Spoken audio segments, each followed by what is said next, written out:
everyone. My name is John Everard Moore. I was born in Somerset, New Jersey in the year of 1830. I was born the youngest of 8 children, 7 boys and 1 girl. My father, Benjamin Gillette Moore, and my mother, Mary Cone Moore, immigrated from New Jersey to Canton, Illinois when I was 10 years old. The trip took 9 weeks since we traveled by horse teams. Upon settling in Canton, my father was involved in the community and supervised the installing of the machinery in the first wooden mill there. He also united with the Baptist church there, as did our entire family. I myself was brought under the saving grace of God and was converted to Christ at the age of 14 and was baptized by Reverend Mr. Newell into the Baptist church in Canton, Illinois. My brother Eugene, who was 2 years older than myself and a very studious person, also felt an intense interest in Christian work.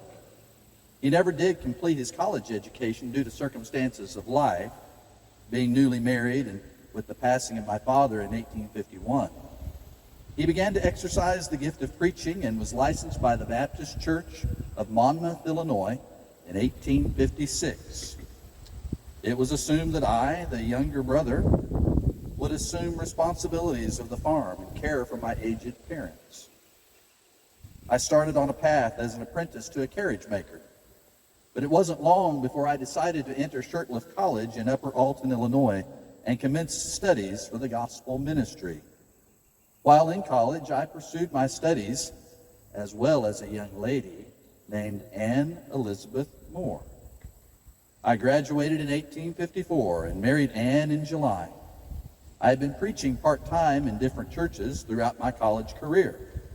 I loved to preach the gospel. After graduation, we moved to Auburn in the Shawnee area of the Kansas Territory, where my son Charles was born in 1858.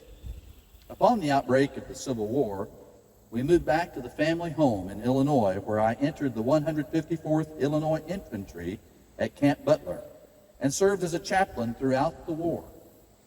I also served a short time with the 133rd Illinois Infantry as a mechanic, calling on my training gained during my apprenticeship with carriages. I mustered out of the military in 1865 and continued my preaching duties.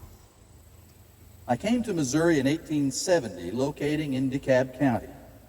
My home was located in Standard, Missouri, in Sherman Township, near Stewartsville. I began preaching, and by 1875 was the pastor of 3 churches at the same time, spending half of my time at the Baptist church in Maysville, the county seat. I was not only the preacher, but assisted my congregants with legal matters of probate and other scholarly matters.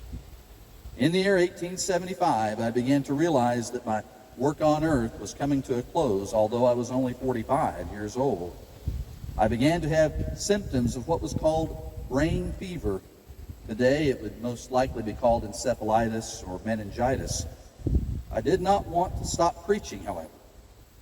It was said that knowing my time was short, that my preaching seemed anointed anew with the Holy Spirit, and my last sermons were full of love, but also an urgency towards sharing the gospel. The Record Herald newspaper listed a sermon titled, "The Way Men Are Witnesses for Christ," for the title in May of 1875. It was a continuation of the previous sermon. I strive not only to share messages of intellectual and moral qualities, but ones full of Christ. I departed this earthly life on December 5th, 1875, leaving my wife Anne and 4 children. We had a total of 7 children, 3 passed in infancy. 2 of them are buried here in this cemetery near me. Fidelia and Mary, who were less than 2 years old, share a stone here. My oldest son, Charles, married Lula Burnett here in DeKalb County in 1881. But soon they were attracted to the Indian Territory in Oklahoma, made a run in the land rush, and staked a claim in Kingfisher County, where they moved in 1890. My widowed wife, Anne, moved there as well and lived with my son, Charles, who became county treasurer.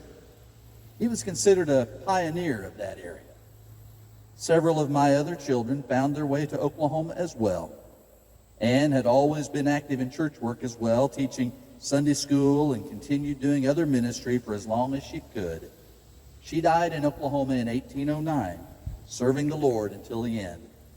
The Baptist Church in Maysville continued to survive and grow and is active today in the same location where I preached and prayed nearly 150 years ago. To God be the glory.